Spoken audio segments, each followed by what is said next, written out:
Hello, my dear students and viewers. Welcome to my channel, Scorpio class.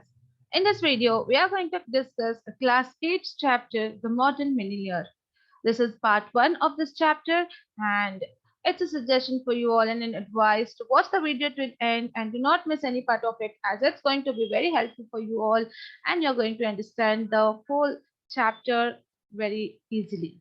Okay, so if you're watching my video and you want more of such videos, like if you want the other lessons and forms explanation of class 8 along with the notes of it, along with the complete notes, you can find the playlist link of the class 8 of my channel in the description box. You can visit there, you can find the link, you can go through all the chapters of explanation of it along with the notes provided there. So it's going to be very helpful for you all to prepare for your syllabus. And I also shared the link in the I button above. So for this, you will have to subscribe my channel and hit the bell icon so that you get the notification of all such important videos. To watch the video till end and hit the like button. And also a reminder to you all to subscribe Scorpio Class Hindi channel, because in this channel you are uploading the Hindi lessons explanation and the question answers, complete notes along with the grammar syllabus of class 7, 8, 9 and 10.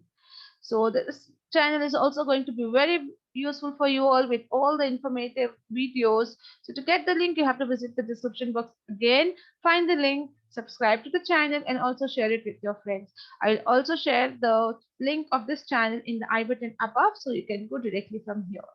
So that's about the updates, everyone. Now let's start with the chapter.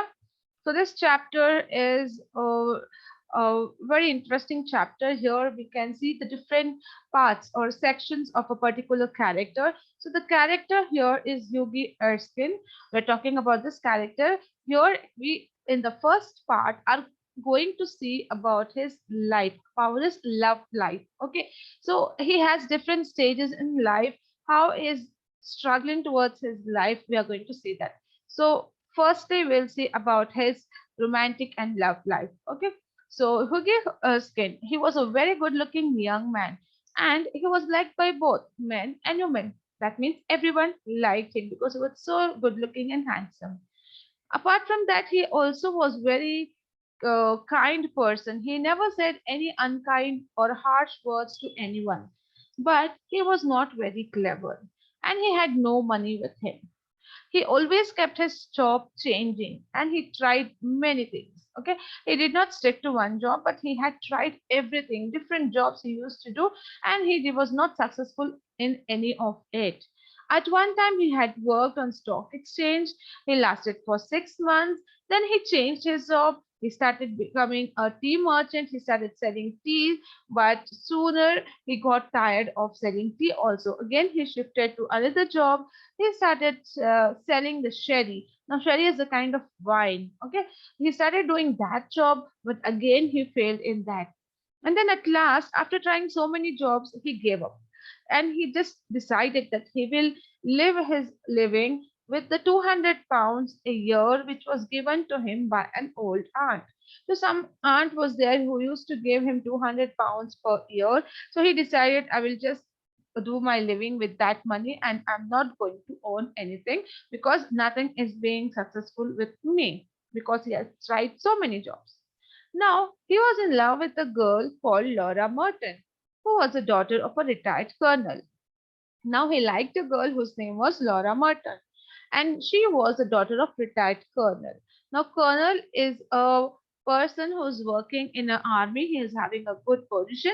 So his father, the girl's father, was a retired colonel, and Laura also loved Hoogie very much, and together they looked a very good couple. Of course, neither of them had any money, but both of them had no money to start their life. Now, the colonel, he also liked Hoogie, but he did not allow them to get married because he had no money, he had no work. Okay, so the daughter's father, that is Colonel, says to Hoogie that, "Come to me, my boy, when you have got 10,000 pounds of your own, and we will see about it." Poor Hoogie, he was very miserable. Now, what the father of the girl says that you can come to me for asking my daughter's hand when you have 10,000 pounds of your own, and then I will see about it. So poor Hoagie was very sad and he was in miserable condition, very sad condition. Then now what happened? His conversation with a painter. He meets some painter and what is going on there. Okay. So one morning on his way to see Laura, he was going to meet Laura. So he met on his way, he met his friend who lived quite near. And his friend's name was Alan Trevor, and Trevor was a painter. He was a strange man with a red beard. Okay, so this friend's name was Alan Trevor, and he had a red beard. He looked a bit strange. And however, he was very clever artist and many people bought his paintings. So he was very good at painting and people loved to take his painting. When Hoagie came in, he found Trevor finishing the full size picture of a beggar man. So when Hoagie met this friend, Alan, he saw that he was still painting a big full size picture of a beggar man. Now, the beggar himself was standing on a raised platform in the corner of the room, and Alan was just seeing that old man, the beggar one, who was bent and wrinkled a little bit, and he was drawing that, he was painting that. And that person, that beggar, he was very old. He was bent slightly because of his old age. He has wrinkles on his face with a piteous look on his face. Okay, he was so pity, he was so sad or by looking on his face. Over his shoulders, he had a rag brown coat, all torn and dirty. So because he was a poor beggar, old beggar, he had no proper clothes to wear. His coat was torn and dirty. His thick boots were patched and well worn, and with one hand he leaned on a rough stick. In the other hand, he held out a hat for money.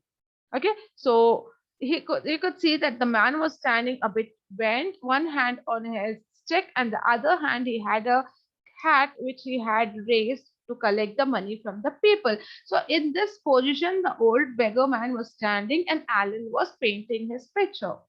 What a wonderful model, whispered Hughie as he shook hands with his friend. So while Alan and Hughie were meeting, they shook their hands. When you greet each other, they were shaking their hands. And at that moment, Hughie said that what a wonderful model you are having here. So, a wonderful model, shouted Trevor at the top of his voice. I should think so. You won't meet a beggar like him every day. So even Alan said loudly that wonderful model. I don't think so. You will meet a beggar like him every day. Then poor old man said Hoogie. Now Hoogie was feeling so sorry for this poor old man. How miserable he looks. His condition was so poor that he was feeling very sorry for him. Of course, replied Trevor, but he said, don't want a beggar to look happy, do you? So he's questioning, don't you want a beggar to be happy? So now Hoagie asks, how much does a model get for a sitting? Like suppose if this old man is sitting like a model, you are just looking at him and painting, how much money you will give this model for sitting patiently here like this without movement? So Alan said 10 pence an hour. Okay, it was some denomination, 10 pesos like that kind of for an hour. So how many hours he will sit, that will be multiplied and given. And how much do you get for a picture, Alan? Again, he asked the second question, Yogi, that how much you get for the picture? Oh, for this I get 2,000 pounds. So he said, when I finish the picture and when I sell it, I get 2,000 pounds. So now Hoogie says, well, I think the model should get some part of that, cried Hoogie, laughing. He's working quite as hard as you.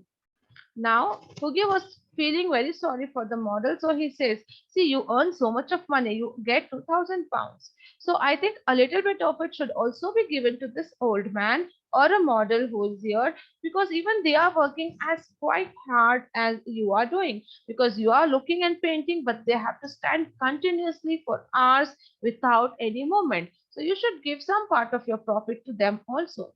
So nonsense, nonsense. Why, look at all the trouble of putting on the paint and standing up all day. It's not easy work, I can tell you. So now Alan gets angry. He says, stop that nonsense. Don't you see the trouble of how I'm standing the whole day? And it's not easy work to paint like this.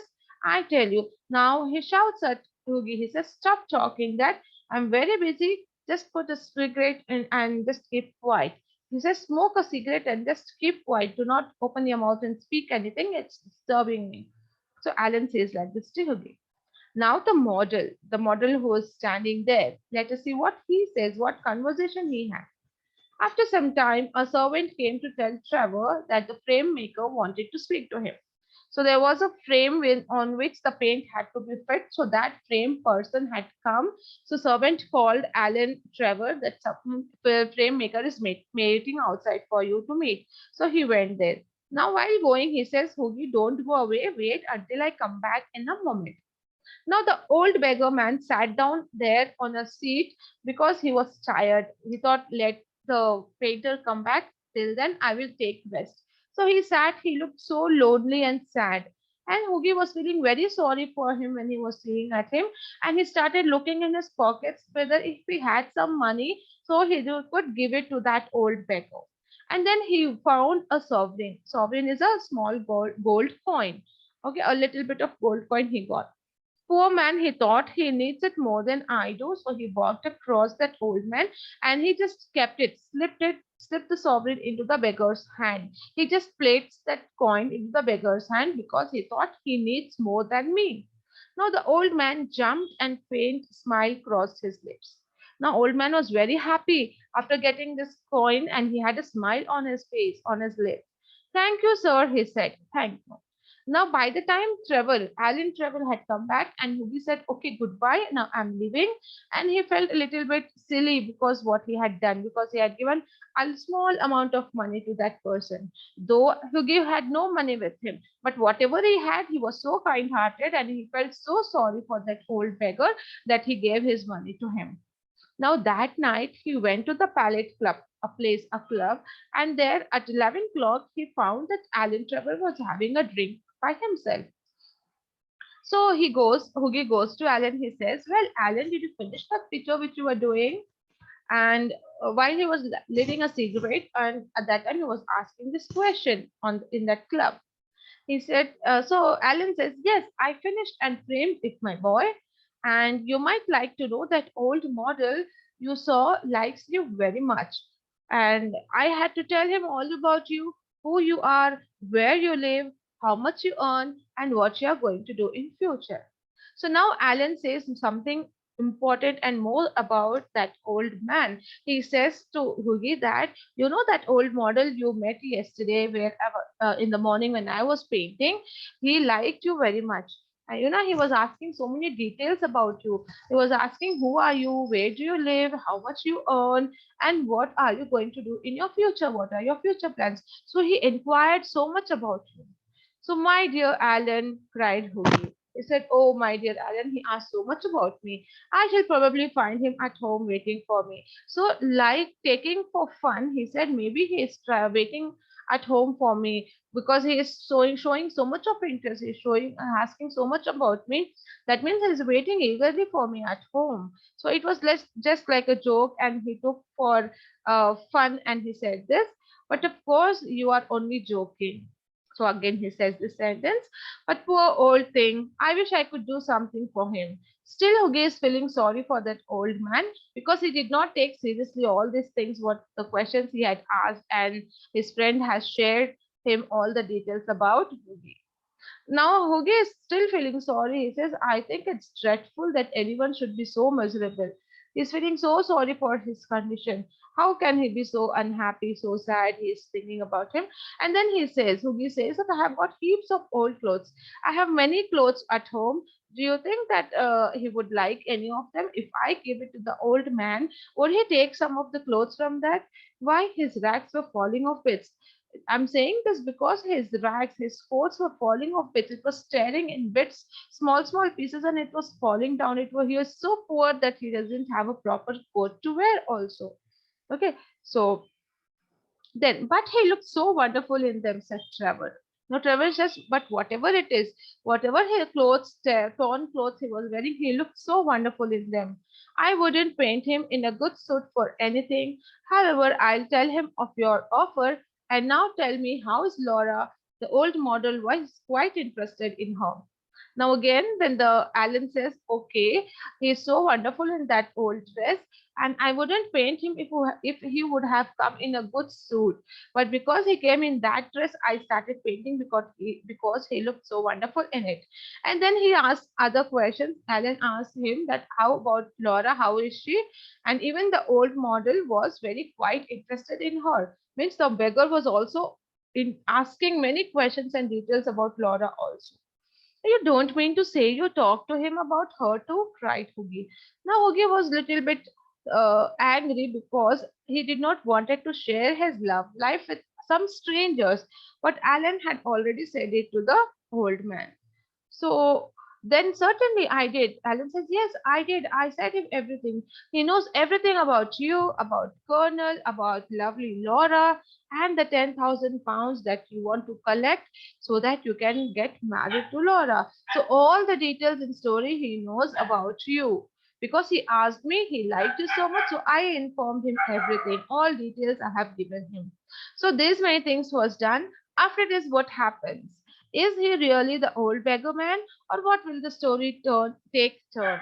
We'll see all these things in the next part of the video. I hope you all like the story and the video. If you liked it, do hit the like button and share it with your friends. And subscribe to the channel Scorpio Class and Scorpio Class Hindi channel. And stay tuned for more such videos. Thank you.